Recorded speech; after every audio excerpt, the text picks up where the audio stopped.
Baik, Assalamualaikum warahmatullahi wabarakatuh. Waalaikumsalam warahmatullahi wabarakatuh. Alhamdulillah Bapak Ibu, kita dapat berkumpul di ruangan ini untuk menyimak paparan berbagi praktik baik dari Ibu Hani Mariana MPD, rekan kita yang judulnya menciptakan budaya positif dengan implementasi disiplin positif. Baik Bapak Ibu, untuk mengefektifkan waktu, mari kita mulai berbagi praktik baik ini. Kepada Ibu Hani Mariana, kami persilahkan. Baik, terima kasih Ibu Nadia ya sebagai MC. Boleh silakan. Baik. Bapak Ibu, sebelumnya saya ucapkan terima kasih banyak sudah hadir pada kesempatan hari ini ya Bapak Ibu ya. Di sini saya karena sekarang sedang pelatihan guru penggerak juga Bapak Ibu. Ini ada salah satu bentuk begitu ya apa yang saya sudah pelajari dan akan saya bagikan kepada Bapak Ibu tentang bagaimana menciptakan budaya positif dengan implementasi disiplin positif begitu Bapak Ibu ya. Nah, Bapak Ibu, sebelum kita langsung ke praktik baik Bapak Ibu, mungkin sedikit saya akan menjelaskan Bapak Ibu ya tentang bagaimana sih budaya positif itu begitu ya, supaya Bapak Ibu nanti paham dari teorinya seperti apa dan implementasinya seperti apa. Dan saya harapkan apa yang saya paparkan hari ini bisa menginspirasi Bapak Ibu semuanya seperti itu untuk menciptakan budaya positif. Baik Bapak Ibu ya. Nah, ini Bapak Ibu adalah hal-hal yang akan saya paparkan pada hari ini. Yang pertama, saya akan memaparkan tentang perubahan paradigma belajar. Yang kedua, tentang disiplin positif. Yang ketiga, tentang motivasi perilaku manusia. Yang selanjutnya tentang kebutuhan dasar. Yang selanjutnya tentang posisi kontrol restitusi, keyakinan kelas, segitiga restitusi, dan praktik baik yang telah saya lakukan mengenai disiplin positif. Baik Bapak Ibu ya, supaya lebih interaktif mungkin ya saya akan agak ke bawah ya Bapak Ibu ya. Oke, Bapak Ibu, sebenarnya mungkin pendidikan menurut Ki Hajar Dewantara sudah tidak asing lagi Bapak Ibu ya bagi kita semua, karena memang kita sudah 3 tahun Bapak Ibu ya mengimplementasikan tentang kurikulum merdeka Bapak Ibu ya. Jadi perubahannya itu yaitu bahwa Bapak Ibu ketika kita dulu itu mendidik itu mengejar materi Bapak Ibu ya, seyogianya bukan itu yang kita laksanakan dalam melaksanakan pendidikan. Bahwa pendidikan menurut Ki Hajar Dewantara itu adalah menuntun Bapak Ibu. Jadi menuntun bagaimana anak itu bisa tumbuh kembang sesuai kodratnya, baik kodrat alam dan kodrat zaman, sehingga mereka memiliki kemerdekaan Bapak Ibu bagi diri mereka sendiri. Nah, merdeka di sini kadang Bapak Ibu ketika saya pahami, saya belajar di pelatihan guru penggerak ini seringkali miskonsepsi begitu ya dengan kebebasan gitu ya. Berbeda dengan kebebasan, kalau kebebasan itu tidak ada aturan Bapak Ibu ya. Merdeka di sini artinya dia memahami hak-hak dia, tetapi dia juga melaksanakan kewajiban dia begitu sebagai manusia. Jadi itu Bapak Ibu yang perlu kita pahamkan gitu dalam pendidikan kita, bahwa kita itu melaksanakan pendidikan itu bukan menuntut anak untuk pintar Bapak Ibu seperti itu, tapi bagaimana kita menuntun anak supaya berkembang sesuai kodratnya seperti itu. Baik. Nah, Bapak Ibu di sini dulu Bapak Ibu ya, di sini ada perubahan paradigma. Dulu itu kita mengenal teori stimulus respon Bapak Ibu ya. Nah, di mana di sini kita bandingkan dengan teori yang saya pelajari di pelatihan guru penggerak tentang teori kontrol, di mana awalnya bahwa realitas kebutuhan kita itu sama ketika paradigma sebelumnya, padahal di teori kontrol bahwa realitas kebutuhan kita berbeda. Contoh misalnya, kebutuhan saya itu pasti berbeda dengan kebutuhan Ibu Nuni, kebutuhan saya pasti berbeda dengan kebutuhannya Ibu Dian misalnya, kebutuhan saya pasti berbeda dengan Bapak Jihad. Begitupun anak-anak Bapak Ibu, setiap anak itu memiliki kebutuhan yang berbeda-beda. Nah, itu yang harus kita pahamkan, makanya nantinya akan diturunkan menjadi pembelajaran terdiferensiasi, bahwa memang kita itu mengakomodir kebutuhan anak untuk menyelarakan pendidikan. Selanjutnya Bapak Ibu, semua orang melihat hal yang sama, dan teori kontrol melihat bahwa setiap orang memiliki gambaran yang berbeda. Nah, Bapak Ibu, ketika kita sebelumnya, mungkin ini saya Bapak Ibu ya berbagi pengalaman, saya itu selalu bahwa yang baik itu A begitu. Jadi anak-anak itu harus A. Padahal Bapak Ibu, belum tentu A menurut saya itu adalah hal yang baik menurut anak, begitu, seperti itu.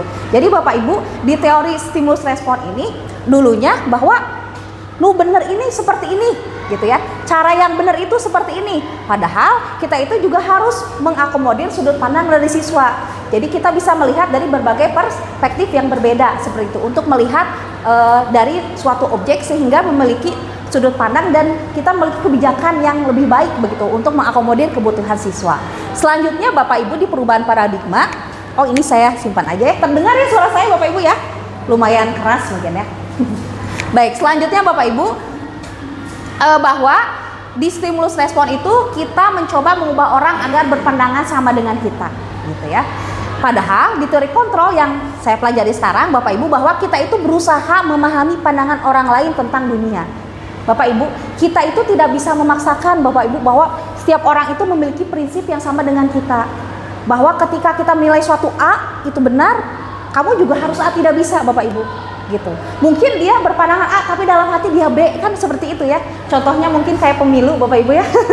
Saya milihnya yang A misalnya ya, padahal di hati saya yang B gitu. Nah, Bapak Ibu, kita tidak bisa mengubah cara pandang orang Bapak Ibu, tapi kita harus bisa memahami pandangan orang lain. Kenapa dia memilih B? Kenapa saya A? Nah, itu Bapak Ibu, dasar-dasar ini yang harus kita pahami ketika kita mau melakukan transformasi pendidikan. Selanjutnya Bapak Ibu, perilaku buruk dilihat sebagai suatu kesalahan di stimulus respon. Jadi kalau kamu melanggar aturan, kamu salah, kamu dihukum, gitu ya. Kamu melanggar A, kamu salah, kamu dihukum. Nah Bapak Ibu, di teori terbaru, di teori kontrol ini, bahwa semua perilaku anak itu ada tujuannya. Jadi ketika anak melakukan kesalahan A atau melanggar aturan A, kita itu jangan langsung kamu salah, begitu ya. Tapi pasti kita gali dulu kenapa anak itu berbuat hal tersebut, gitu.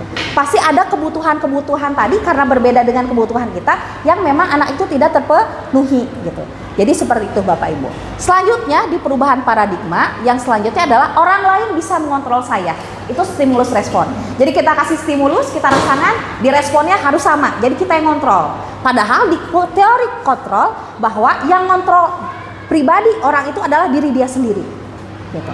Jadi kita tidak bisa mengontrol, misalnya saya tidak bisa mengontrol Bu Fitri untuk berperilaku sama dengan saya. Gitu. Walaupun nanti sepertinya Bu Fitri berperilaku dengan saya, itu biasanya atas kontrol diri sendiri, kesadaran Bu Fitri. Bisa satu terpaksa, begitu kan?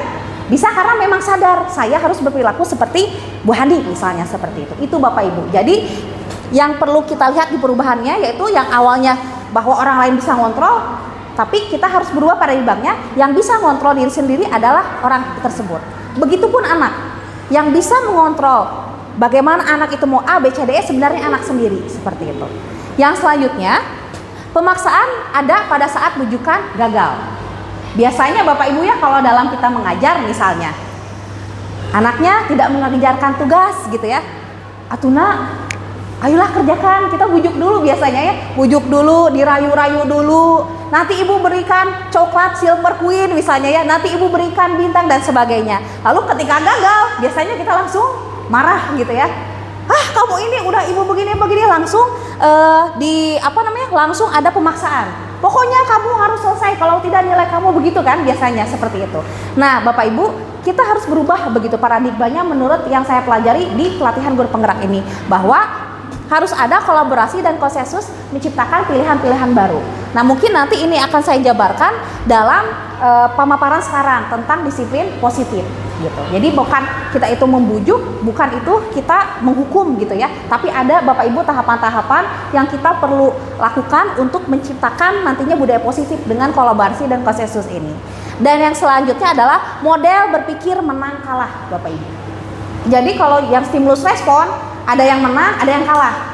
Ada yang misalnya kalau dia ada yang misalnya dapat hadiah, ada yang tidak, begitu ya. Gitu. Nah, di dalam teori kontrol itu tidak seperti itu. Jadi semua anak itu menang, Bapak Ibu. Teorinya menang. Jadi tidak ada anak yang lebih rendah daripada anak yang satu. Gitu. Semuanya menang, semuanya sama. Itu adalah teori kontrol. Nah, Bapak Ibu, teori kontrol ini yang akan menjadi dasar fondasi dalam bagaimana kita menciptakan budaya positif di sekolah seperti itu. Baik. Ada yang ditanyakan mungkin? Atau saya terlalu cepat, Bapak Ibu? Aman ya? Baik. Kalau tidak ada, saya lanjut dulu ya, mungkin Pak Jihad ya. Baik. Lanjut. Baik. Nah, Bapak Ibu tadi budaya positif. Budaya positif ini Bapak Ibu bisa diciptakan dengan berbagai macam cara, Bapak Ibu. Berbagai macam cara bisa kita lakukan untuk menciptakan budaya positif. Nah, ini hanya salah satu cara yang saya paparkan bagaimana kita menciptakan budaya positif, yaitu dengan disiplin positif. Baik, saya ingin tahu dulu sebelumnya mungkin Pak Saipur. Sebentar ya, biar terdengar. Aduh, mohon maaf ini. Oke, Pak Saipur sebelumnya, menurut Pak Saipur, disiplin itu Pak Saipur seperti apa? Sebelum kita menggali ke sini ya, disiplin menurut Pak Saipur itu seperti apa? Kalau menurut saya disiplin itu kesadaran yang dimiliki oleh seseorang untuk mentaati nilai-nilai atau aturan yang dipercayai oleh dirinya. Wah, luar biasa Pak Saipur ya. Jadi kesadaran seseorang ya akan nilai-nilai dirinya. Ada lagi Bapak Ibu yang ingin menyampaikan pendapat disiplin itu apa sih Bapak? Oh boleh Pak Imam, silahkan. Menurut Pak Imam. Menurut saya disiplin itu tata tertib, aturan, ya itu Bu mungkin. Oke, jadi disiplin itu menurut Pak Imam adalah berhubungan dengan tata tertib, aturan begitu. Hukuman ya? bisa. Hukuman baik ya. Jadi kalau anak yang disiplin itu menaati aturan, tata tertib, dan kalau tidak melanggar dia dapat hukuman. Baik, terima kasih luar biasa Pak Iman ya. Tepuk tangan ya Bapak Ibu. Baik, luar biasa Bapak Ibu. Nah Bapak Ibu, siogianya ketika kita berbicara tentang disiplin Bapak Ibu ya, kita kembali lagi kepada tokoh pendidikan kita Bapak Ibu ya, Ki Hajar Dewantara. Jadi seyogianya disiplin itu kan kalau sama saya sebelumnya sama dengan Pak Imam. Ketika anak disiplin itu pokoknya anak itu taat aturan begitu ya. Ada aturan A patuh gitu ya, kalau enggak dihukum gitu, itu disiplin gitu ya. Tapi ternyata Bapak Ibu ketika saya belajar di pelatihan guru penggerak bergeser gitu ya pemikiran saya tentang disiplin ini, bahwa disiplin ini Bapak Ibu sebenarnya apa yang tepat yang disampaikan Pak Saipur. Jadi bagaimana disiplin ini yaitu adalah kita tadi karena manusia itu kontrol diri dia sendiri, jadi dia itu memiliki suatu kontrol diri, mewajibkan kita sekeras-kerasnya, tapi dia itu jadi dia itu memiliki nilai-nilai yang dia yakini, lalu dia punya kontrol. Jadi ketika dia mau melakukan pelanggaran yang melanggar nilai-nilai itu, dia kontrol bahwa tidak boleh melakukan itu. Contoh misalnya, kalau anak yang disiplin positif ya dalam nilai agama misalnya, saya contohkan misalnya di sini untuk yang agamanya Muslim misalnya ya Pak Saipur ya. Misalnya anak mau sholat ya, sholat zuhur di sekolah ya. Siswa A sholat zuhur di sekolah karena takut dimarahi Pak Saipur misalnya ya, gitu. Itu yang A. Yang kedua, siswa B sholat zuhur di sekolah karena ingin dapat pahala. Menurut Bapak Ibu, yang disiplin positif yang mana? Yang B Bapak Ibu. Yang A itu belum disiplin positif gitu. Artinya yang B itu dia meyakini ada nilai dalam dirinya bahwa saya itu memang ada nilai keagamaan di situ gitu ya, ada nilai ketaatan begitu ya kepada apa yang dia percayai seperti itu. Artinya ketika dia melakukan ibadah itu bukan karena orang, tapi karena kontrol dia sendiri. Itu sebenarnya disiplin positif. Nah inilah Bapak Ibu yang seyogianya perlu kita ciptakan di sekolah ini. Jadi bagaimana kita menumbuhkan anak-anak itu ketika anak-anak bisa di sini Bapak Ibu ya, mau literasi, mau upacara, itu tuh bukan karena takut sama kita disuruh-suruh begitu Bapak Ibu ya, bukan takut karena kita ayo upacara gitu ya, oh takut sama Pak Imam misalnya, takut Pak Andri, takut sama Bu Hani, sama Bu Ani, bukan gitu, tapi ada kesadaran diri. Oh iya, kenapa saya suruh upacara? Misalnya dia punya keyakinan bahwa memang harus kita sebagai warga Indonesia untuk menghargai perjuangan para pahlawan. Jadi itu Bapak Ibu.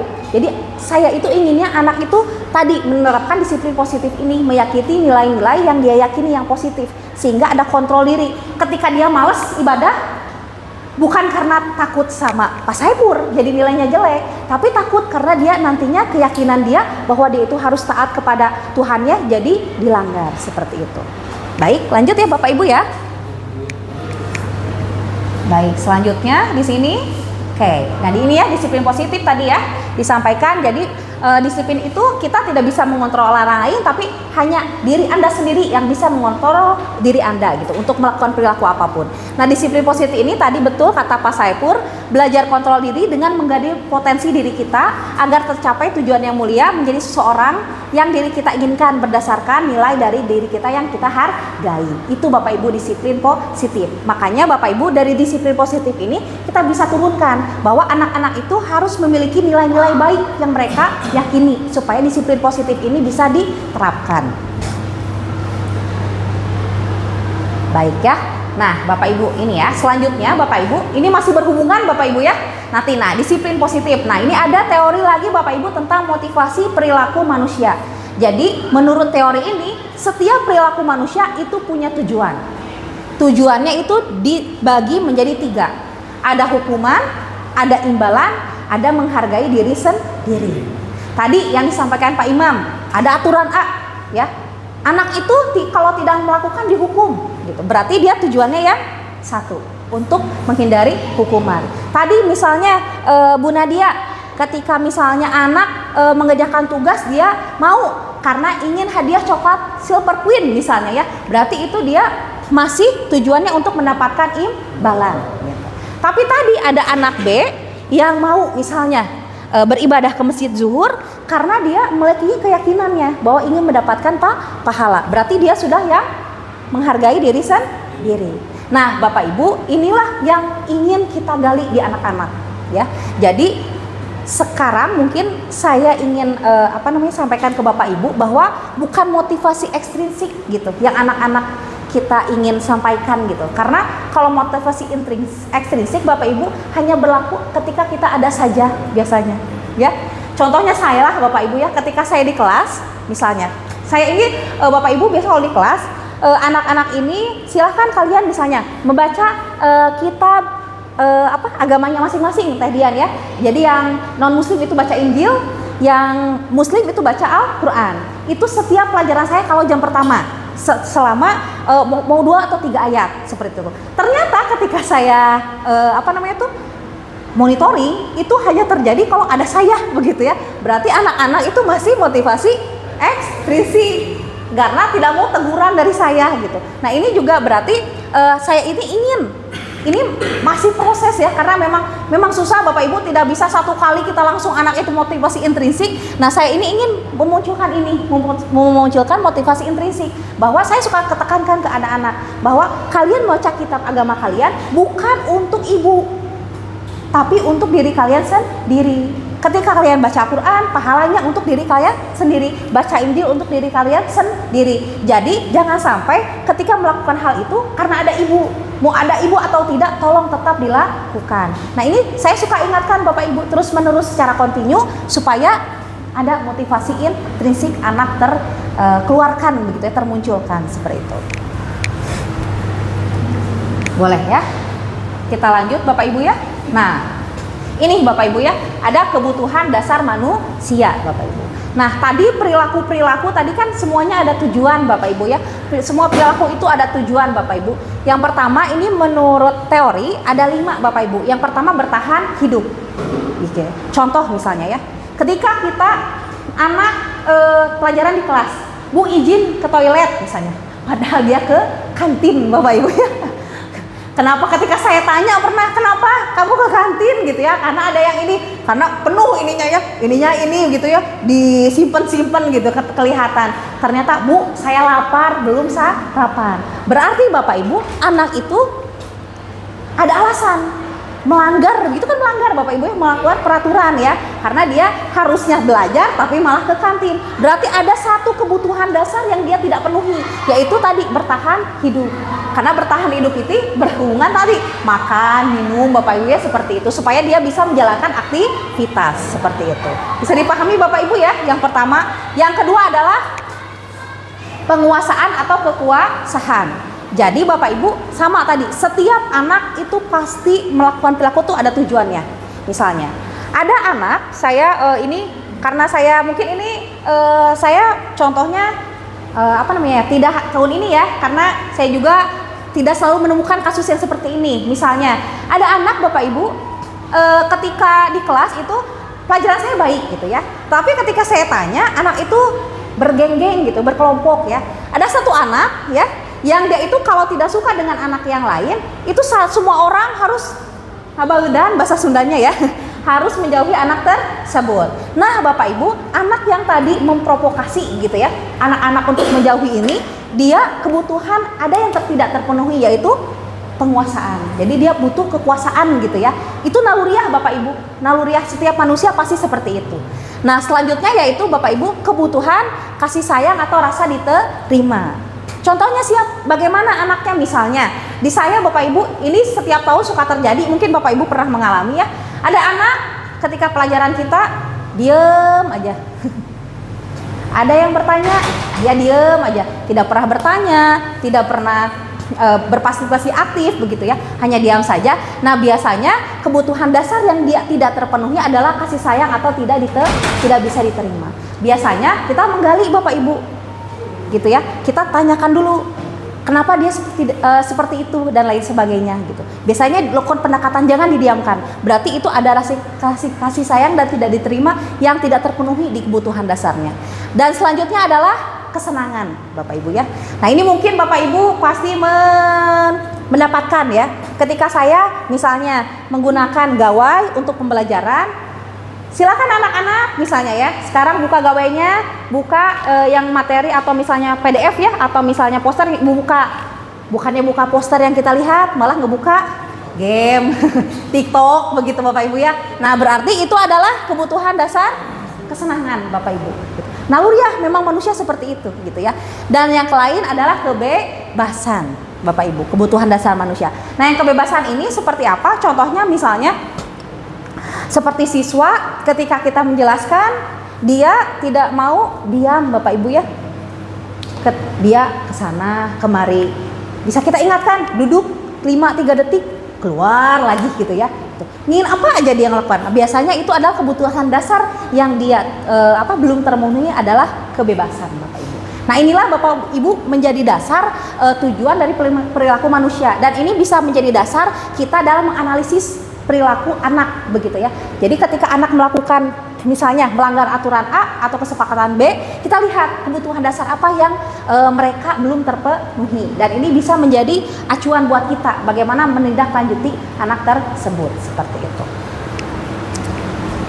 Ada yang ditanyakan Bapak Ibu? Masih bisa mengikuti ya Bapak Ibu? Oke, baik ya. Lanjut. Nah, ini Bapak Ibu ya, ada 5 posisi kontrol Bapak Ibu ya. Jadi Bapak Ibu, ketika ternyata kita sebagai guru menghadapi perilaku atau tindakan anak, permasalahan anak ya, ternyata kita itu bisa dikategorikan menjadi 5 posisi ini Bapak Ibu ya. Yang pertama penghukum, pembuat rasa bersalah, teman, pemantau atau manajer. Sebelum saya lebih jauh, mari kita lihat dulu ya video yang ini saya ambil ya sumbernya dari Ibu Nuni ya. Bu Nuni waktu itu membuat video tentang 5 kontrol ya. Kita lihat dulu. Mangga Bapak Ibu silakan menyimak. Silakan. Untuk Waalaikumsalam.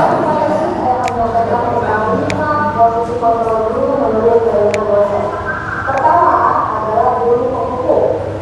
Kedua adalah guru pembuat rasa bersalah.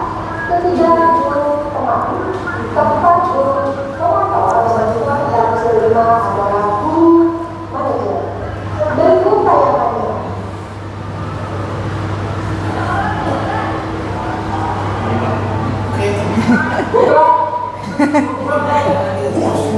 Putra, kamu tahu jam berapa sekarang? Kamu terlambat 20 menit. Kenapa kamu terlambat? Ya, maaf Pak, saya telah bangun. Alasan terus kamu dari kemarin terlambat, kamu telah bangun. Kamu nggak tahu sekarang lari kamu ini. Kenapa harus ambil lari Pak? Udah tahu salah nanya kamu dari 10 menit. Lari sekarang. Cepat.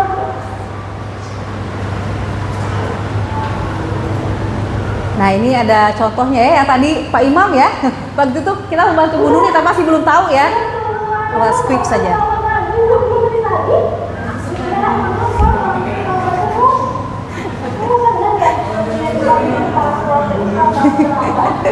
Ya Bu, maaf saya terlambat terus bangunnya.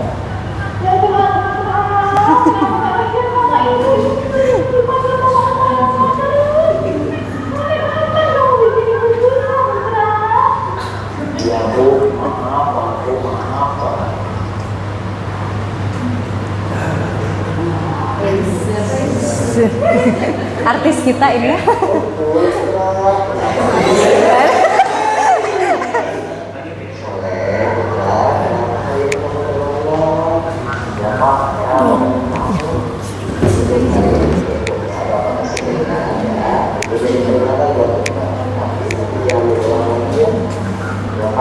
Siapa? Kalau bisa ikhlas bulan ya Pak ya. Siapa?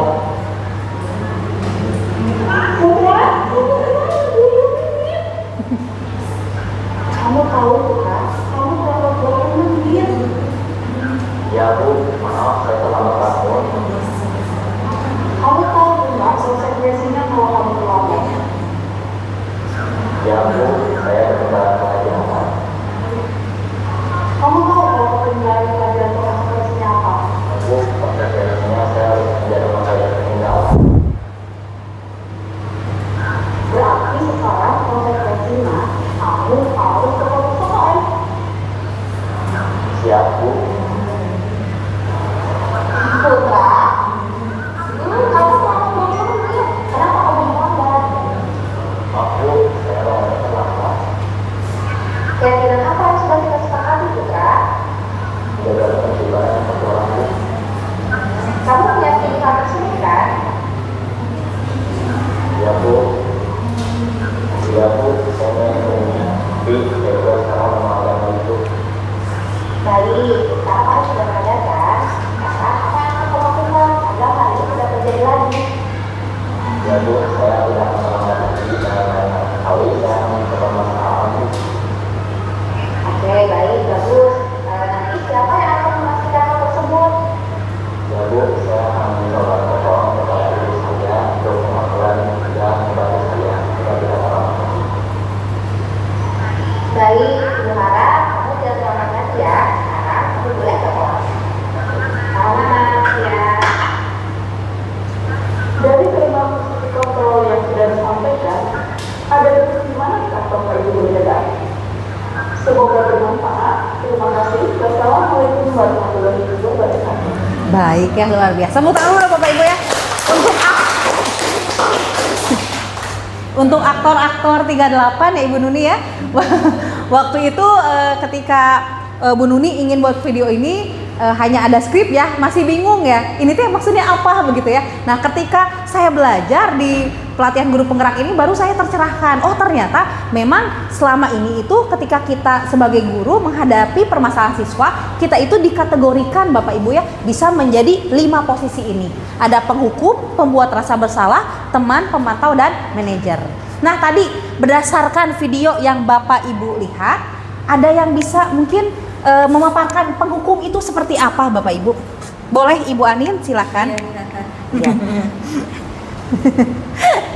Mika kecil biar terdengar ya. Silakan Ibu Anin. Ya, wow, futuristik. Ya, jadi kalau penghukum itu hukuman yang diberikan tidak sesuai dengan kesalahan yang dilakukan.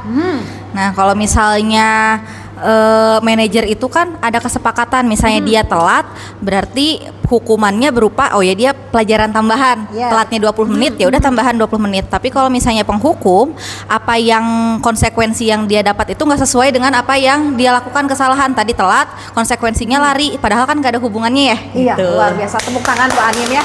Luar biasa betul Bapak Ibu ya. Jadi penghukum itu biasanya anak melakukan kesalahan apa, tiba-tiba biasanya hukumannya itu secara langsung Pak Ujang biasanya ya. Misalnya anak misalnya tidak melakukan tugas, kamu tidak melakukan tugas, berdiri jongkok push up misalnya. Nah, itu contoh kita sebagai penghukum ya. Saya tidak akan menunjuk A, B, C, D, E karena saya juga mungkin pernah berada di posisi tersebut. Kita refleksi aja Bapak Ibu ya. Jadi ketika Bapak Ibu melihat kesalahan anak, langsung kita memberi hukuman di hari itu tanpa melihat apa yang dia kerjakan begitu ya, dan tidak berhubungan, itu berarti posisi kita masih berada di tahap penghukum Bapak Ibu ya. Baik, selanjutnya pembuat rasa bersalah. Mungkin dari tadi paparan video ya bisa menjelaskan.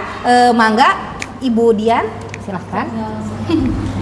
Kalau di posisi membuat rasa bersalah, biasanya guru itu membuat si siswa itu merasa tidak nyaman, kemudian rendah diri, terus tidak berharga. Pokoknya dia mengecewakan orang-orang yang dia sayangi begitu. Biasanya cirinya itu pakainya justru pakai suara lembut.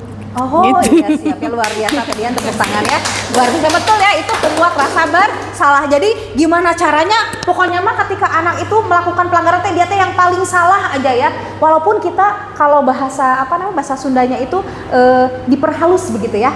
Kalau ini diperhalus tapi sebenarnya nyelekit begitu ya, bahwa kamu tuh salah gitu ya, kamu tuh orang yang melakukan ini tuh efeknya ngerugiin banyak orang dan sebagainya. Jadi kita membuat anak itu merasa bersalah, berarti posisi kita ada di posisi yang kedua, pembuat rasa bersalah. Apakah Bapak Ibu pernah melakukan di posisi tersebut? Itu silahkan refleksi ya. Saya juga pernah. Baik, semuanya pernah ya. Baik, sekarang yang teman Bapak Ibu ya. Yang teman, bagaimana Pak Jihad? Menurut Pak Jihad, bagaimana kalau posisi teman tadi berdasarkan video? Silahkan. Untuk posisi kontrol teman ini, menurut saya ini di sini guru ini selalu membuatkan alasan-alasan untuk muridnya. Contohnya seperti tadi Pak Saipur, sekarang telat tidak apa-apa, tapi nanti jangan dilakukan lagi untuk Bapak, seperti itu. Oh iya, luar biasa Pak Jihad ya.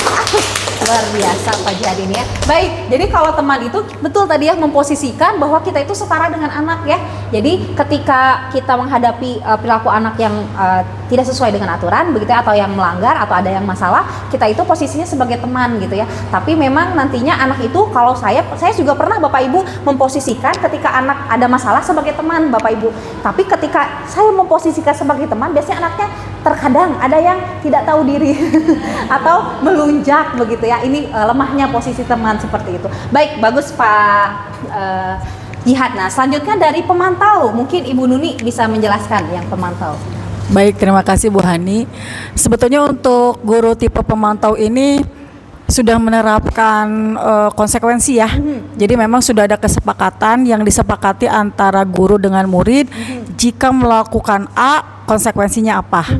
Hanya di sini untuk guru pemantau ini berdasarkan semuanya aturan yang sudah digunakan gitu ya, dan kaku gitu ya, kaku, tidak diberikan kesempatan murid untuk menjelaskan kenapa dia terlambat, kemudian apa yang harus dia lakukan supaya dia tidak terlambat lagi. Jadi tidak ada solusi, tetapi mengait kepada aturan-aturan. Jika begini harus bagaimana. Yang saya pahami begitu. Siap, luar biasa ya Ibu Nuni. Tepuk tangan ya buat Ibu Nuni ya. Luar biasa betul Bapak Ibu ya.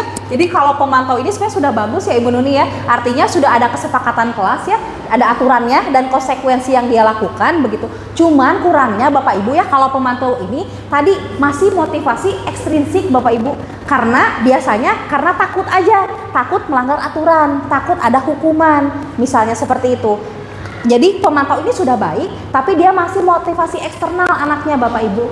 Nah, Bapak Ibu, yang paling ideal begitu ya, yang luar biasa cetar membahana ya Bu Dian, Bu Nuni, dan Pak Saiful adalah posisi manajer Bapak Ibu ya. Bu Nur, baik Ibu Nur, Ibu Bunda dari ya. Silakan bagaimana Ibu Nur kalau posisi manajer menurut yang tadi dari video. Iya, terima kasih. Aktrisnya sangat cantik Mbak Hana ya. Sangat cantik Mbak Hana ya. Kalau menurut saya nih posisi yang mungkin semua orang menginginkannya ya, dan bercita-cita ke sini. Jadi anak diberi pemahaman sampai nanti timbul kesadaran dari dirinya apa yang harus dia cari solusi dari kesalahan yang dia buat. Jadi dia sampai menemukan solusi apa yang harus dia perbuat untuk memperbaiki kekurangan atau kesalahannya. Itu mungkin sambil menunjukkan. Luar biasa Bunda dari kita ya. Betul Bu Nur ya. Jadi kalau tadi bedanya hampir sedikit ya Tenun ya, pemantau manajer. Jadi kalau pemantau itu masih takut aturannya, konsekuensinya, masih motivasi eksternal. Kalau manajer dia sudah internal Bapak Ibu. Jadi kita tidak hanya anak itu konsekuensinya kalau melanggar A, B, tidak, tapi dia menggali dulu nilai-nilai keyakinan dia gitu. Apa keyakinan dia yang sudah dilanggar, supaya ketika dia melakukan lagi hal tersebut, akan melakukan ada kontrol diri begitu. Bahwa oh iya kan saya keyakinannya tadi inginnya sholat tepat waktu buat dapat pahala. Jadi kontrolnya dalam diri anak seperti itu. Jadi keyakinan itu yang kita yakinkan dalam posisi manajer seperti itu. Baik, bagus ya Bapak Ibu ya, luar biasa. Ini yang tadi ya Bapak Ibu ya. Baik, nah ini Bapak Ibu. Nah tadi posisi yang paling baik manajer Bapak Ibu ya. Nah, posisi ini Bapak Ibu dapat kita terapkan Bapak Ibu ya di kelas maupun dari sekolah itu Bapak Ibu dengan menyusun namanya kalau kita di kelas keyakinan kelas Bapak Ibu. Apa sih keyakinan kelas ini Bapak Ibu? Jadi keyakinan kelas ini Bapak Ibu adalah sekumpulan nilai-nilai kebajikan universal Bapak Ibu ya yang nantinya diyakini di kelas tersebut begitu. Jadi nanti itu kita diskusikan dengan anak nilai-nilai apa sih yang mau kita sepakati di kelas tersebut. Jadi bukan karena tidak boleh buang sampah sembarangan gitu ya, bukan karena tidak boleh ribut, tapi keyakinannya gitu. Misalnya tidak boleh buang sampah sembarangan, berarti nilai kebajikannya apa? Oh berarti harus bersih, kebersihan gitu. Nah itu Bapak Ibu yang kita ingin tanamkan ke anak nilai-nilainya, bukan karena takut konsekuensinya. Nah jadi nanti dibuat keyakinan kelas Bapak Ibu ya. Saya juga ketika lihat tadi beberapa kelas sudah melakukan ya Ibu Nuni ya, tadi beberapa kelas sudah melakukan. Mungkin yang belum Bapak Ibu silahkan membuat keyakinan kelas ini supaya Bapak Ibu bisa berperan dalam posisi manajer seperti itu. Nah ini Bapak Ibu untuk pengertiannya ya. Jadi keyakinan kelas ini adalah nilai-nilai kebajikan universal yang diyakini bersama. Nilai-nilai ini menjadi payung besar dari sikap perilaku kita, atau nilai-nilai ini merupakan fondasi kita berperilaku Bapak Ibu ya. Jadi nilai kebajikan adalah sifat positif manusia yang merupakan tujuan mulia yang ingin dicapai setiap individu. Nah nantinya bermuaranya anak memiliki budi pekerti yang baik, yang mulia seperti itu ya. Baik, lanjut ya Bapak Ibu. Nah ini ya, ini contoh Bapak Ibu ya. Jadi tadi biasanya saya juga bingung, awalnya Bu Nuni ya saya tuh bingung gitu, nilai-nilai kebajikan itu seperti apa gitu ya. Nah ini Bapak Ibu hanya sebagian ya, ini contoh nilai-nilai atau proyeksi nilai-nilai kebajikan yang bisa Bapak Ibu ambil ya untuk dicantumkan dalam keyakinan kelas. Tidak perlu sebanyak ini Bapak Ibu ya, cukup 5 begitu ya Bu Nuni ya, 6, 3, 4 gitu ya. Nah silakan sepakatannya berapa, tidak perlu sebanyak ini, tapi ini contoh saja ketika Ibu ingin menyarikan bisa dari nilai-nilai kebijakan ini seperti itu. Nah Bapak Ibu ya, tadi keyakinan kelasnya. Nah nanti akan ada simulasi ya untuk kita membuat keyakinan kelas supaya paham seperti apa ya Bapak Ibu ya. Nah tadi sudah ada keyakinan kelasnya, sudah kita buat, sudah kita susun, sudah kita sarikan menjadi dari nilai-nilai kebajikan. Nah ketika anak ada permasalahan gitu ya, atau melanggar perilaku yang sudah kita sepakati, atau ada permasalahan lah anak itu, nah kita bisa langsung mendapatkan segitiga restitusi Bapak Ibu untuk posisi manajer tadi. Sebenarnya restitusi itu apa yang disampaikan oleh Ibu Nur gitu ya. Jadi restitusi ini adalah proses menciptakan kondisi bagi murid untuk memperbaiki kesalahan mereka. Jadi bukan dari kita Bapak Ibu, dari anak perbaikinnya gitu. Sehingga mereka bisa kembali pada kelompok mereka, karakter yang lebih kuat. Jadi dalam segitiga restitusi ini identifikasi masalahnya begitu ya, keyakinan apa yang dia langgar, solusinya seperti apa, mau seperti apa, dikontrolnya siapa, itu dari anak semuanya. Jadi bukan dari kita, supaya tadi motivasi intrinsiknya termunculkan gitu, seperti itu. Nah segitiga restitusi ini Bapak Ibu ada tahapannya, yaitu 3, yaitu 1 menstabilkan identitas, kedua memvalidasi kebutuhan, dan yang ketiga menanyakan keyakinan, atau ini memvalidasi tindakan yang salah, nomor 2 bisa ya. Nah contohnya menstabilkan identitas seperti ini Bapak Ibu. Jadi jangan seperti tadi ya Bu Dian ya, bahwa ketika anak melakukan kesalahan kamu yang paling salah gitu ya, kamu yang paling terburuk di dunia ini. Tidak Bapak Ibu. Jadi biasanya menstabilkan identitas itu kita pahamkan ke anak bahwa kesalahan itu lumrah Bapak Ibu. Saya seperti itu. Ketika kamu melakukan misalnya main game gitu ya, saya suka bilang ke anak, memang nggak apa-apa main game gitu, karena manusia itu butuh tadi memiliki kebutuhan kesenangan. Betul Bapak Ibu. Kabayang kalau seperti saya kerja terus begitu ya, tidak ada healing seperti Ibu Nuni ya. Itu kan jenuh Bapak Ibu, karena secara naruli ya kita itu butuh kesenangan gitu. Kita validasi itu dulu bahwa memang memang nak gitu. Kita itu memang main game itu tidak apa-apa, silahkan gitu ya. Itu bukan sesuatu yang salah begitu. Memang semua orang juga pasti ada yang suka bermain game gitu ya. Dan itu memang kebutuhan manusia gitu. Wow, dia itu ikut memenuhi kebutuhan kesenangan tadi. Cuman tadi kita arahkan, apakah tepat bermain gamenya ketika jam pelajaran? Kita tanyakan lagi gitu. oh iya Bu, ternyata main game pelajaran salah kan, bisa gitu. Jadi anak, jadi kita gali sampai dari anak tercetuskan sendiri bahwa main game itu memang bukan waktunya di jam pelajaran. Kita ingatkan lagi kepada anak sebagai tadi kontrol. Kayak soal saya seperti ini, nak, kamu adalah siswa di sekolah ini. Tugasnya apa nak? Gitu. Haknya apa nak? Gitu. Haknya mendapatkan pelajaran, kewajibannya belajar. Apakah saya suka tanya, apakah dari awal kamu masuk sampai pulang belajar terus? Kan tidak, gitu ya. Berarti kan ada waktunya kamu istirahat, ada waktunya kamu belajar. Boleh main game, boleh. Tapi tolong manajemen waktu. Nah, itu harus dari anak itunya seperti itu. Nah. Jadi seperti itu ya, itu validasi kebutuhan dan menyayangkan keyakinan tadi. Nah, ketika kamu main game tadi, apa yang kamu langgar dari keyakinan kelas yang sudah disusun? Misalnya nih, kan banyak tadi ya keyakinan kelasnya. Nah, misalnya Bu, keyakinan kelas ini saya melanggar keyakinan yang tanggung jawab. Karena kan tanggung jawab keyakinan pertama misalnya ya di kelas tersebut adalah kita harus bertanggung jawab sebagai kewajiban kita sebagai siswa gitu. Berarti saya sudah melanggar hal tersebut. Nah, seperti itu Bapak Ibu ya. Itu untuk menanyakan keyakinan. Nah, itulah Bapak Ibu untuk segitiga restitusi ya. Jadi tahapannya Bapak Ibu bisa tadi ya menstabilkan identitas, memvalidasi kebutuhan dan menanyakan keyakinan sehingga ada restitusi. Anak itu langsung, oh solusinya kamu seperti apa? Oh mau begini Bu, mau begini, nanti yang kontrol siapa? Nah, itu dari anak semuanya ya, seperti itu. Yang diharapkan jadi motivasi internal Bapak Ibu ketika dia mau game lagi, oh iya kan keyakinan saya harus tanggung jawab sebagai siswa belajar. Jadi dia bisa kontrol diri sendiri. Itu tujuannya budaya positif Bapak Ibu. Nah, oh baik Bapak Ibu, sampai sini ada yang ditanyakan Bapak Ibu? Saya mah percaya Ibu Nuni ya. Di sini mah 38 mah sudah kurikulum merdeka ya. Insya Allah sudah paham semua ya. Mungkin ini malah sudah ada yang menerapkan ya untuk disiplin positif ini. Baik Bapak Ibu, kalau tidak ada saya lanjut. Ini adalah praktik baik Bapak Ibu ya, disiplin positif. Ini adalah rancangan ya Bapak Ibu, rancangan tindak lanjut saya ketika saya berencana menerapkan disiplin positif yang sudah saya terapkan dari minggu-minggu sebelumnya ya, minggu lalu. Nah, Bapak Ibu, jadi di sini itu saya itu berencana tadi karena saya itu ngajar di kelas 7G sampai 7K.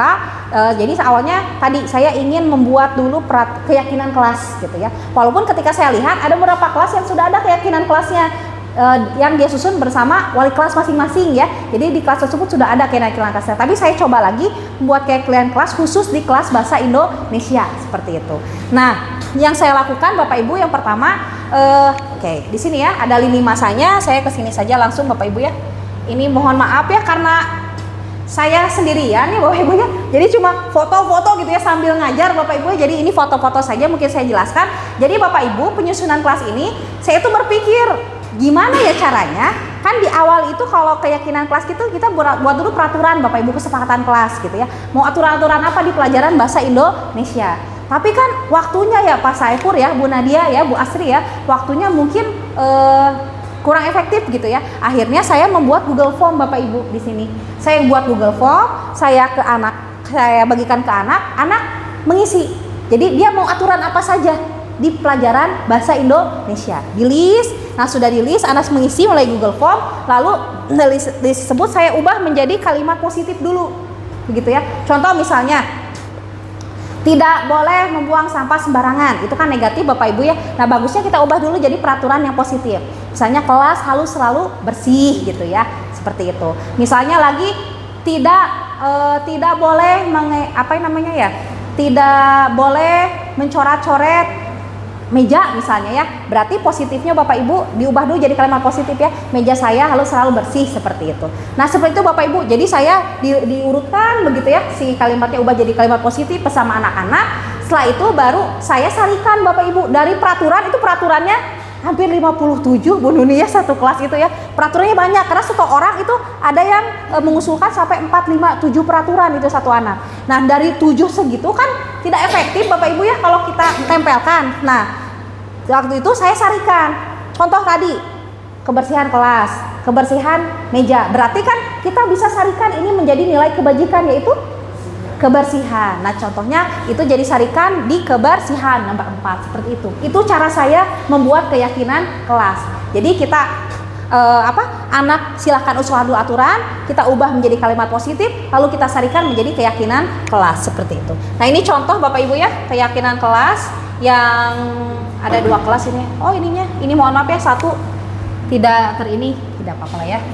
Satu tidak terplay ya Bapak Ibu. Ini salah satu di 7H ya. Yang sudah saya ini kan ada 6 ya yang disarikan dari peraturan-peraturan yang segitu banyaknya begitu ya, yang sudah anak-anak usulkan seperti itu. Ada tanggung jawab, terus keteraturan, saling menghormati, kebersihan, kesantunan, dan ketertiban. Karena kebanyakan saya baca itu berbicara kasar gitu ya, tidak boleh berbicara kasar. Terus itu teh piket harus dilakukan begitu ya Bapak Ibu. Ribut itu yang biasanya anak. Lalu saya sarikan yang banyak itu menjadi 6 keyakinan kelas dari nilai-nilai kebajikan universal. Nah ini video praktik baik Bapak Ibu ya, mungkin bisa dilihat ya Bapak Ibu ya, ini contoh saja, silahkan dilihat ya. Kenapa bisa seperti itu? Keyakinan kelas apa yang tidak sesuai dengan lingkungan?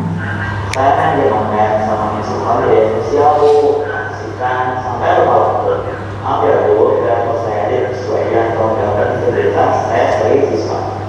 Mungkin sosial media sosial tidak akan karena memang perlu diawasi kita. Namun ketika berintegritas mungkin masih sangat mudah. Syukurlah kamu sudah menyadari bahwa apa yang kamu lakukan itu berhubungan dengan teknologi kita. Nah sekarang apa yang akan kamu lakukan agar hal itu tidak terulang? Saya akan main game sama media sosial selama sejam saja. Saya akan tidur paling lambat jam 9 malam.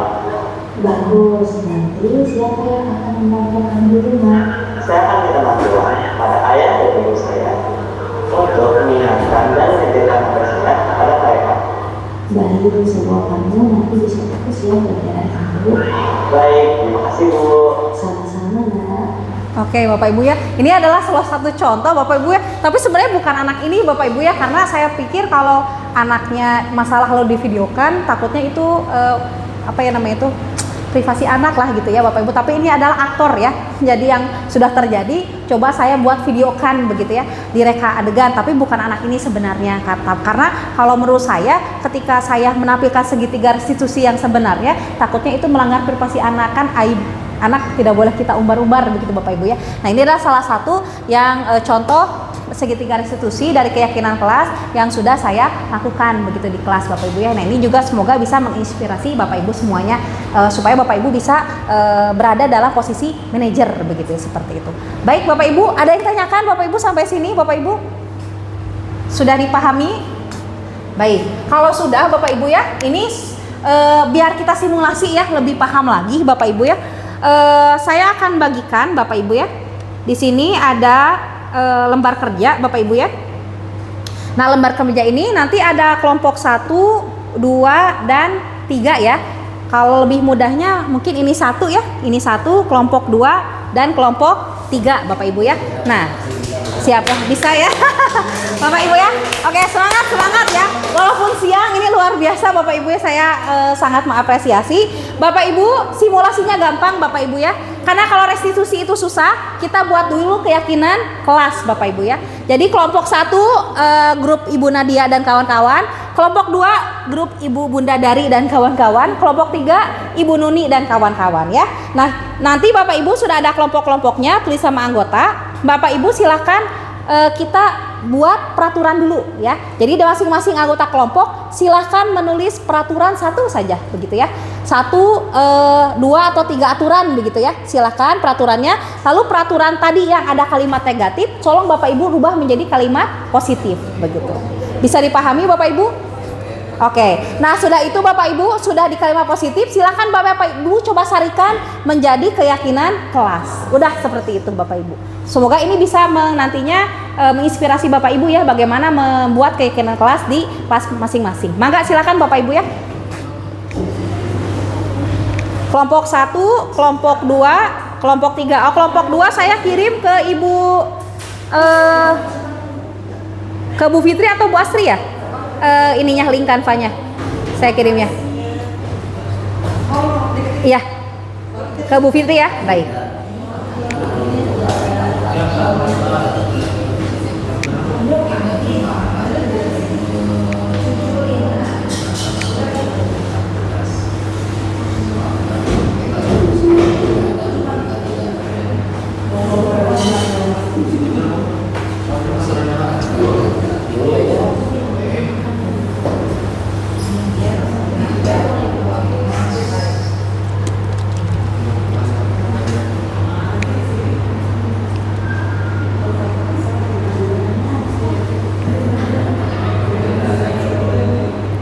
Waktunya 5 menit cukup Bapak Ibu ya? Silakan.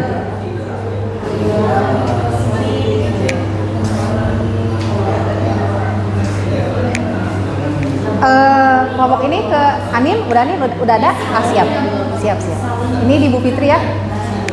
Ini kelompok ini di Pak Jihad. Ah, siap. Pak Saiful nanti ke Pak Jihad ya. Ah, siap.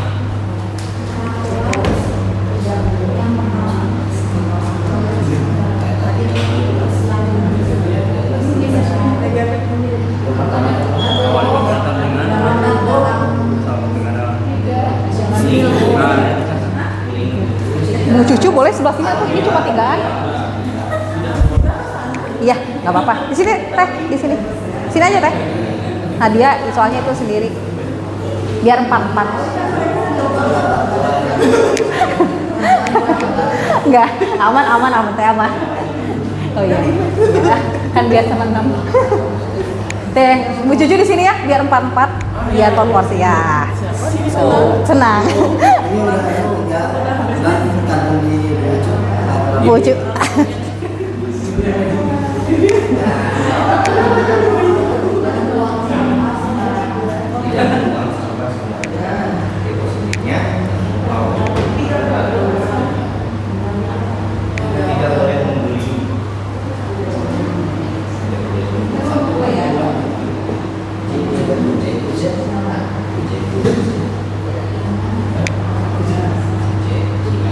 Aman Pak Ujan? Nama notanya ditulis. Tulis.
Bapak Ibu waktunya 2 menit lagi Bapak Ibu ya. Oh ini sudah.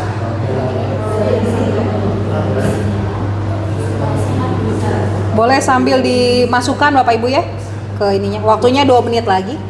Nanti saya minta perwakilan kelompok untuk menjelaskan ya ke depan.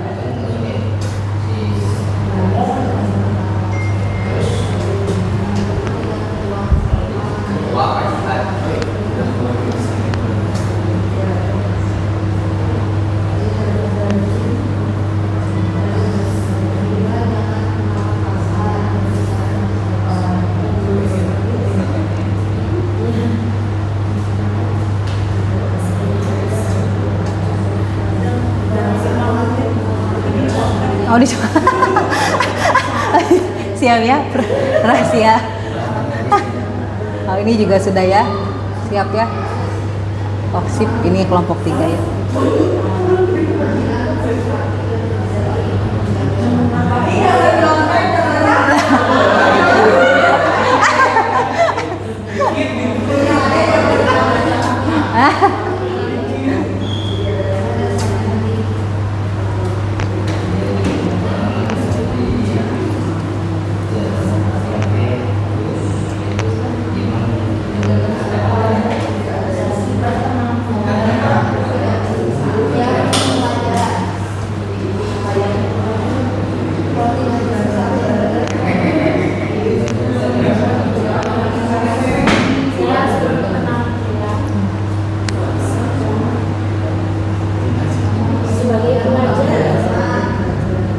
Kelas Pak Ujang udah ada ya pimpinan kelas?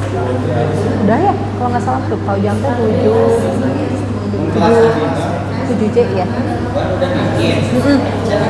Oh jadi ya siap. Jangan ditempel gitunya. Soalnya aku lihatnya kelasnya Pak Ujang sama kelasnya Bu Asri Pamungkas. Udah di print itu, udah di.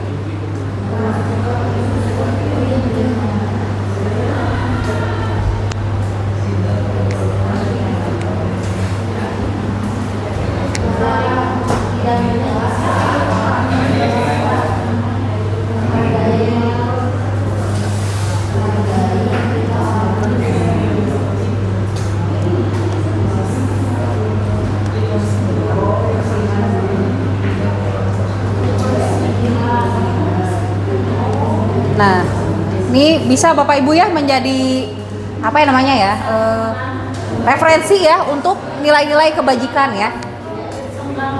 Tapi di luar ini juga boleh Bapak Ibu ya, ada keamanan misalnya boleh, keamanan,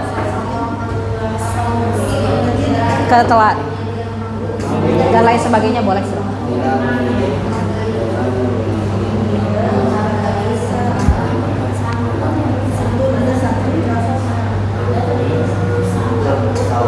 Kesantunan. Kalau nggak apa-apa di luar dari ini juga boleh. Ini mah tidak harus ini begitu Bapak Ibu. Ini mah hanya contoh saja.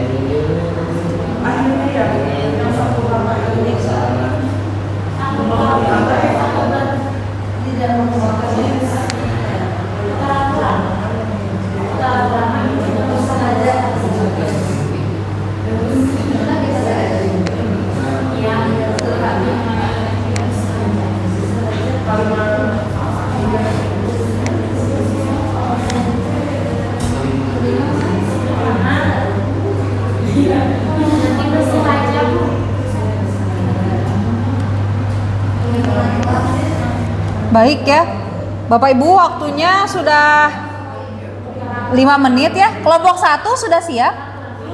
Oh belum ya, sedikit lagi ya. Kelompok 2 tinggal keyakinan ya. Kelompok 3 sama ya, tinggal keyakinan. Baik ya Bapak Ibu, saya mau berikan tambahan waktu 1 menit Bapak Ibu ya.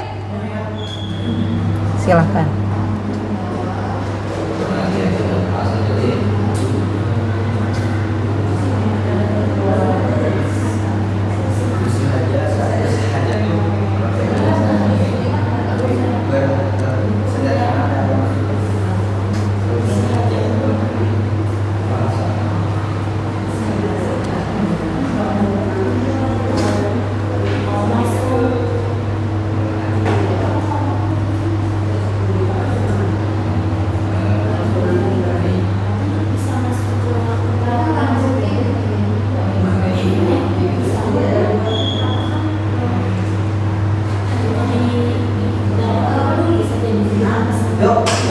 Siap, baik. Kelompok 1 luar biasa, silahkan. Sudah siap? Mau kelompok mana dulu, 1 atau 3? Baik. Kita will saja Bapak Ibu ya. Kita will saja. Kita will biar adil Bapak Ibu ya.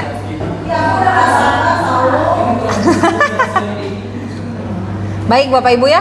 Kelompok 2 sudah siap? Siap. Kita kocok Bapak Ibu ya. Siapa yang pertama kali tampil?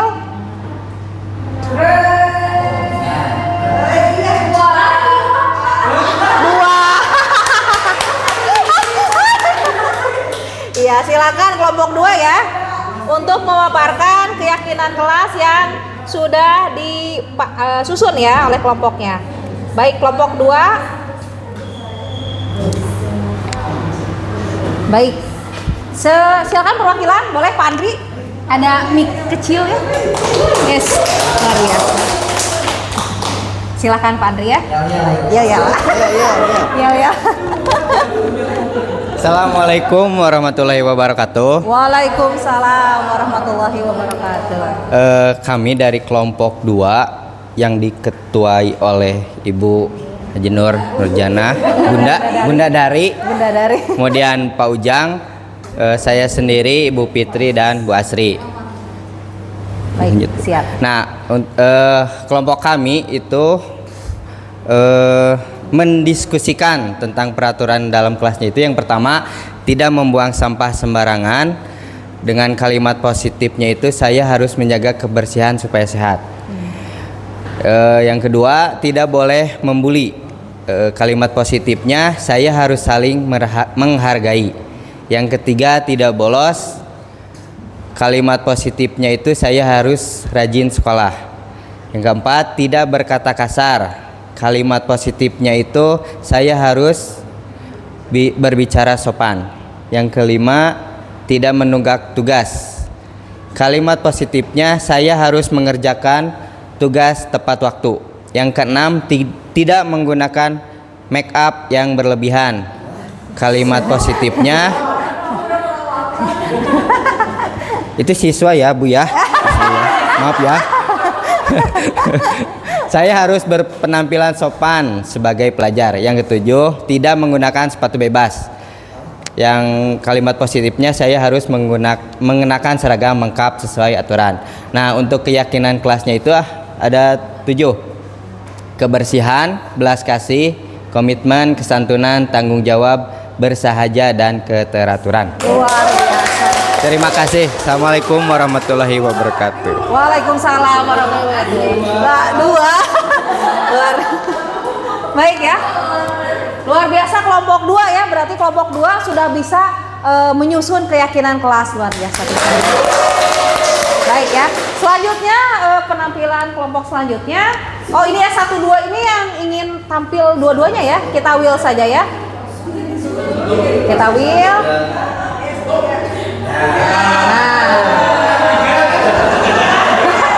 Ya, kelompok 3 silahkan ya. Silahkan kelompok 3. Ya, kelompok 3. Mangga perwakilannya untuk ke depan ya, kelompok 3 silahkan. Siap ya. Oh, Ibu Anin, mangga Ibu Anin. Ini mikrofonnya Bu Anin ya. Aku merasa terundung. Baik, kecil, silakan. Ya, futuristik. Oke, bismillahirrahmanirrahim. Assalamualaikum warahmatullahi wabarakatuh. Waalaikumsalam. Kenapa? Warahmatullahi wabarakatuh. Cucu Lina, kok pindah? Oh iya? Di aku. Iya. Diperbutkan Ibu Cucu ya, silakan. Mangga Bu Anin. Tadi perasaan aku diskusi loh, kita ada Bu Cucu. Terminasi mangga. Oh baik. Ya, kelompok 3 diketuai oleh Ibu Nuni Nur Habibah. Anggotanya Budian, Bu Stepi, dan saya. Kemudian next Oh iya, maaf, ada angin. Enggak apa-apa. Ya, aku sama aku. Ini hasil diskusi dari kelompok 3. Yang pertama, jangan terlambat masuk kelas. Kita ubah kalimat positifnya menjadi hadir tepat waktu. Jangan membuang sampah sembarangan. Kalimat positifnya menjaga kebersihan. Peraturan yang ketiga, jangan berkata kasar, berbicara hampuran. Berbicara, ya, ngetikan HP, jempol sagede kieu. Ya. Maksudnya mah berbicara, berbicara dengan sopan. Yang keempat, jangan telat mengumpulkan tugas, mengerjakan tugas tepat waktu. Yang kelima, penampilan harus bersih dan rapi, menjaga kebersihan dan kerapihan diri. Keenam, tidak berisik saat jam pelajaran, fokus saat belajar. Ketujuh, tidak mengganggu teman, menjaga kenyamanan kelas. Kedelapan, tidak menyela saat orang berbicara, menghargai orang ketika berbicara. Terakhir, tidak memanggil dengan nama orang tua, menghargai teman, memanggil nama dengan sopan.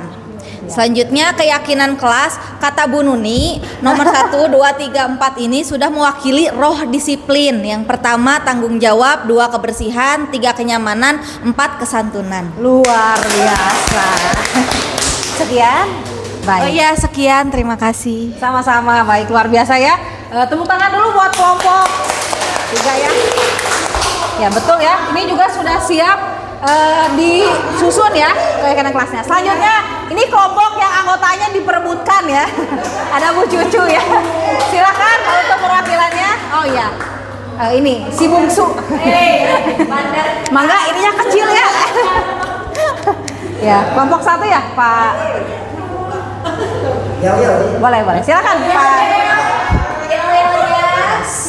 Satu. Oke, assalamualaikum warahmatullahi wabarakatuh. Waalaikumsalam warahmatullahi wabarakatuh. Saya di sini mewakili kelompok 1 yang dianggotai oleh saya sendiri, Pak Jihad, yang diketuai oleh kakak saya, Pak Saipur, lalu kakak saya, Ibu Nadia, dan ibu saya, Ibu Cucu. Di sini kami sudah mendiskusikan peraturan dan kalimat positif yang akan disampaikan. Yang pertama itu ada tidak terlambat mengumpulkan tugas, dan kalimat positifnya itu adalah mengumpulkan tugas tepat waktu. Lalu yang kedua itu tidak keluar kelas ketika KBM. Lalu kalimat positifnya itu mengikuti pembelajaran dengan baik, tipe dikit ya. Lalu yang ketiga ada jangan saling mengejek, dan kalimat positifnya yaitu saling menghargai. Nah, kenapa kelompok kami ini hanya 3 peraturannya? Karena dengan 3 peraturan ini saja sudah bisa melahirkan peraturan-peraturan lainnya atau kalimat-kalimat positif lainnya yang menghasilkan keyakinan kelas di sini, yaitu disiplin, tertib, menghargai dan menghormati, dan juga tidak melupakan yang dibutuhkan oleh siswa sekarang, yaitu kebebasan. Jadi tidak terlalu banyak keyakinan kelas yang harus dilakukan. Baik, sekian, terima kasih. Ya, baik, terima kasih ya kelompok 1 ya, sudah luar biasa. Tadi juga sudah berarti ya sudah bisa menyusun bagaimana tadi peraturan diubah menjadi kalimat positif dan disarikan menjadi nilai kebajikan di keyakinan kelas. Baik, Bapak Ibu ya, sudah paham semuanya ya, sudah luar biasa. Tepuk tangan buat kita semua. Baik. Bapak Ibu, mungkin cukup sekian Bapak Ibu ya yang bisa saya paparkan hari ini ya, praktik baik. Jadi mid group, mohon maaf ya. Baik, mungkin praktik baik yang saya bagikan ya, apa yang saya pelajari di pelatihan guru penggerak tentang bagaimana menciptakan budaya positif dengan disiplin positif ini ya. Tadi banyak, ada motivasi, ada teori kontrol, ada posisi guru, di posisi guru yang kita ini seharusnya sebagai manajer Bapak Ibu ya, dan bagaimana kita membentuk keyakinan kelas dengan menerapkan segitiga restitusi untuk menghadapi permasalahan peserta didik. Mungkin itu saja Bapak Ibu ya yang bisa saya sampaikan. Saya ucapkan terima kasih sekali lagi atas partisipasi Bapak Ibu luar biasa hari ini ya.